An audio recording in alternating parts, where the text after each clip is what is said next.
কলকাতা বিশ্ববিদ্যালয় BA third সেমিস্টারের সকল ছাত্রছাত্রী, তোমাদের যাদের প্রথম সেমিস্টারে শিক্ষাবিজ্ঞান সাবজেক্ট অর্থাৎ জিই অথবা সিসি 1 পেপারটিতে সাবলি রয়েছে, তোমাদের জন্য আজকের এই ভিডিওটি খুবই গুরুত্বপূর্ণ হতে চলেছে।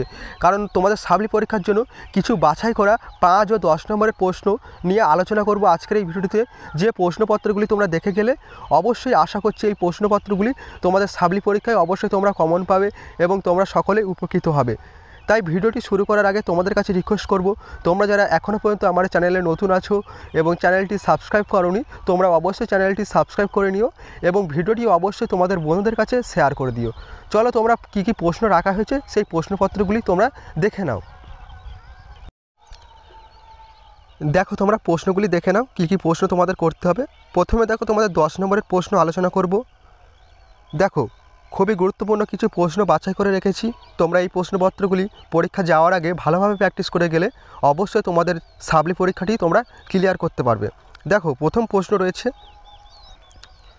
প্রথম একের দাগের প্রশ্ন রয়েছে। দেখো, ডেলর কমিশনের আলোকে আধুনিক শিক্ষার লক্ষ্যগুলি আলোচনা করো। খুবই গুরুত্বপূর্ণ একটি প্রশ্ন। এবং দ্বিতীয় প্রশ্ন রয়েছে, পাঠ্যক্রমের সংজ্ঞা দাও, বিভিন্ন ধরনের পাঠ্যক্রমের সংক্ষিপ্ত আলোচনা করো। মোস্ট ইম্পর্টেন্ট প্রশ্ন। এবং পরবর্তী প্রশ্ন দেখো 3-এর দাগে রয়েছে, শিশুকেন্দ্রিক শিক্ষা বলতে কী বোঝো, শিশুকেন্দ্রিক শিক্ষার বৈশিষ্ট্যগুলি আলোচনা করো।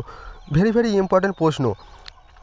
পরবর্তী প্রশ্ন দেখো 4-এর দাগে রয়েছে, কিন্ডারগার্টেন পদ্ধতি কী, এই পদ্ধতির সুবিধা ও অসুবিধাগুলি আলোচনা করো। খুবই গুরুত্বপূর্ণ একটি প্রশ্ন। এবং 5-এর দাগে রয়েছে, একজন আদর্শ শিক্ষকের কার্যাবলী আলোচনা করো। খুবই গুরুত্বপূর্ণ প্রশ্ন। এবং 6-এর দাগের প্রশ্ন রয়েছে, দেখো,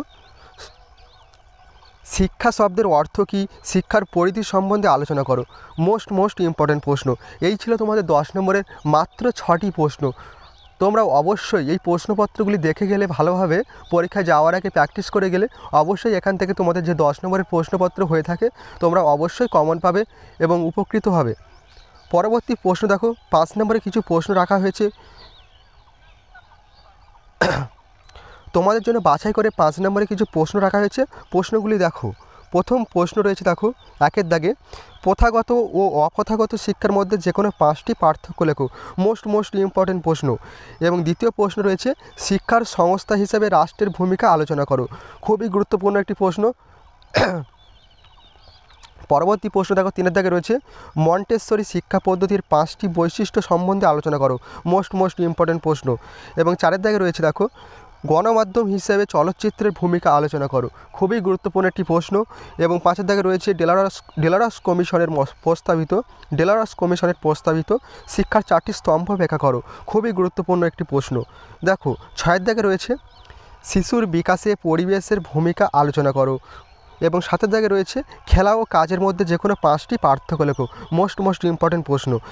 এবার পরবর্তী প্রশ্ন দেখো 8-এর দাগে রয়েছে, শিক্ষার গণতান্ত্রিক লক্ষ্য বলতে কী বোঝো। খুবই গুরুত্বপূর্ণ একটি প্রশ্ন। এবং 9-এর দাগে রয়েছে, দেখো, খেলাভিত্তিক শিক্ষার বৈশিষ্ট্যগুলি লেখো। এবং 10-এর দাগে রয়েছে, সহপাঠক্রমিক কার্যাবলীর প্রকারভেদগুলি আলোচনা করো। খুবই গুরুত্বপূর্ণ একটি প্রশ্ন। পরবর্তী প্রশ্ন দেখো 11-এর দাগে রয়েছে, সর্বশেষ প্রশ্ন, গণমাধ্যম হিসাবে সংবাদপত্রের ভূমিকা আলোচনা করো। তোমাদের গণমাধ্যম হিসেবে চলচ্চিত্রের ভূমিকা অথবা সংবাদপত্রের ভূমিকা, এই দুটোর মধ্যে যে কোনো একটি তোমরা 5 নম্বরের প্রশ্ন কমন পাবে। অবশ্যই দুটো প্রশ্ন তোমরা ভালোভাবে দেখে রেখো, অবশ্যই তোমরা উপকৃত হবে। এই ছিল তোমাদের 5 নম্বর ও 10 নম্বরের কিছু গুরুত্বপূর্ণ বাছাই করা প্রশ্ন। যে প্রশ্নগুলি তোমরা দেখে গেলে অবশ্যই আশা করছি তোমাদের যে সাবলি পরীক্ষার প্রশ্নপত্র হয় সেখানে অবশ্যই এই প্রশ্নপত্রগুলি কমন পাবে এবং তোমরা তোমাদের সাবলি এক্সামটি ক্লিয়ার করতে পারবে এবং তোমরা সকলেই উপকৃত হবে।